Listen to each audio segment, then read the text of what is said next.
Why B12 vitamin is so vital for diabetics. Why vitamin B12 is such an important nutrient for diabetics, right?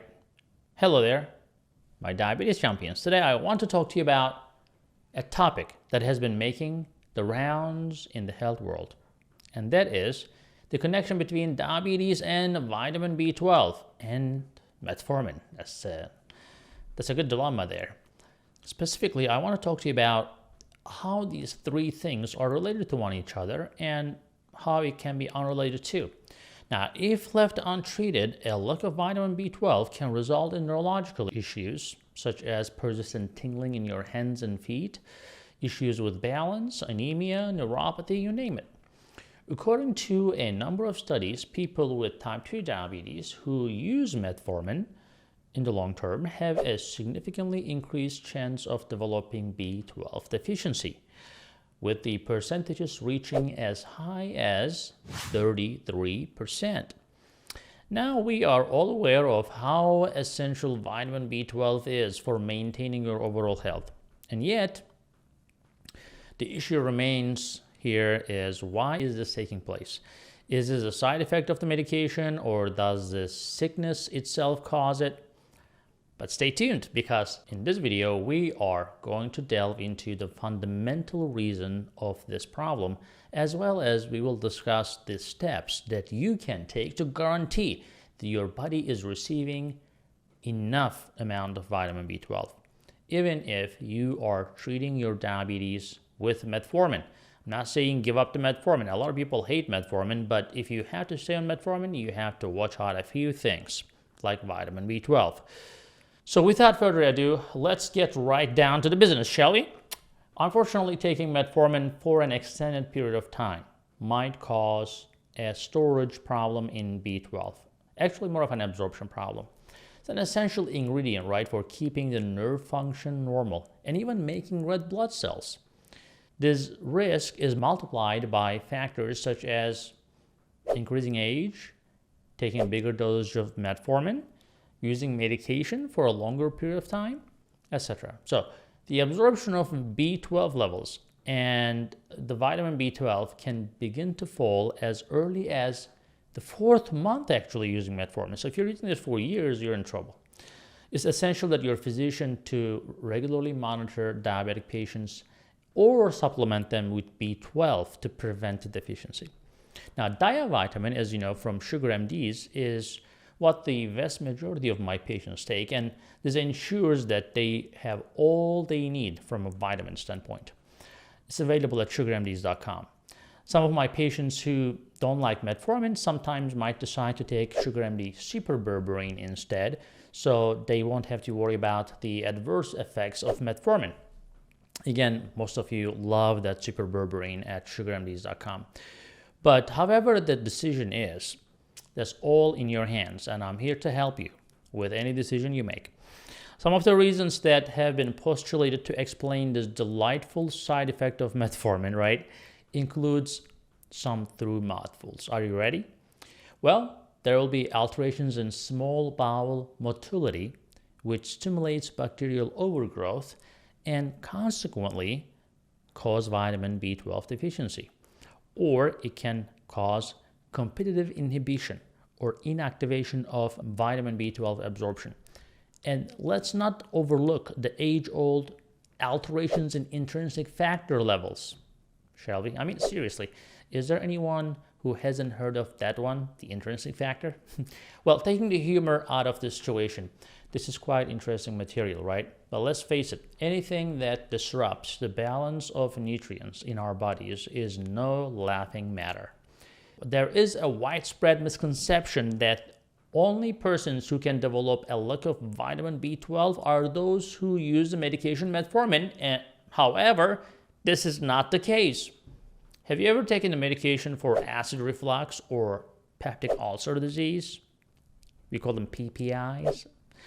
If so, you may want to be aware of the potential impact on your body's ability to absorb B12 as well. Certain medications like famotidine, which is your lovely Pepcid, or lansoprazole like Prevacid, or omeprazole, which is Prilosec, can make it harder for your body to absorb this essential vitamin. Also, those who don't consume meat, fish, dairy products like vegetarians might need to look for foods that have been fortified with vitamin B12, or they might need to take a supplement. Those who do consume these items should not have any trouble getting enough vitamin B12 through their diet, unless they're on metformin, right? But because the symptoms of B12 storage can be unpleasant, and because a shortfall can have long-lasting impacts on your health, it is vital to pay attention to your food and take preventative measures to avoid developing that deficiency. Here's a tip. The tip is, maybe not even your doctor knows this, but when screening patients with type 2 diabetes who have minor hematological symptoms like minor signs of anemia, etc., or some blood work abnormality on their CBC, the borderline B12 concentrations around 2 to 400, and it looks normal on the blood work. However, measuring serum MMA, which is methylmalonic acid, or homocysteine concentrations, is a way more sensitive and specific technique than just measuring B12, especially in the low normal levels. So if your B12 levels are a little questionable, like below 400, you should consult with your physician and ask about these tests.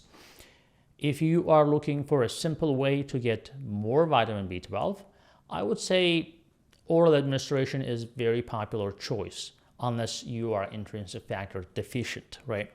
To make sure you are getting enough, most adult doses usually start at 1,000 milligrams per day for the first week, followed by the same amount given like once a week for a month, and then once a month, and so forth. You don't have to really overdo it.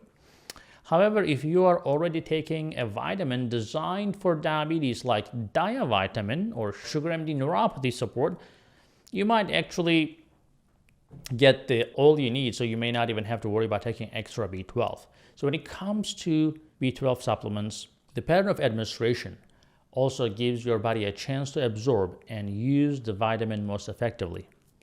Now, people who are trying to at least eat meat once a week or so, or if they're eating less than that, B12 supplementation will be an absolute necessity. Did you know that most people who are deficient in B12 are also lacking folate? It is true. And while it is important to address a B12 deficiency, it is equally important to make sure you are getting enough folate. Luckily, adding folate to your diet or supplement routine can be an easy fix. And if you are, like I said, taking SugarMD diavitamin, nothing to worry about. So I would say go ahead and add some folate to your daily routine and reap the benefits of a balanced vitamin intake. And thank you. Thank you for tuning in. I think we are done. We hope you found this information helpful and informative. Make sure you sign up to our newsletter at sugarmds.com. And if you want to learn more about how to manage your blood sugar levels and maintain a healthy lifestyle, we encourage you to check out sugarmds.com. On our website, you will find helpful resources, articles, tips to help you reach your health goals and educate yourself. So go ahead and click on sugarmds.com right now, and remember to stay committed and focused on taking care of yourself. I'll see you later. Hey guys, I hope you're enjoying this channel so far, and I hope you subscribed already. If you didn't, do it. And if you did, watch this video right there. I think that will help you too.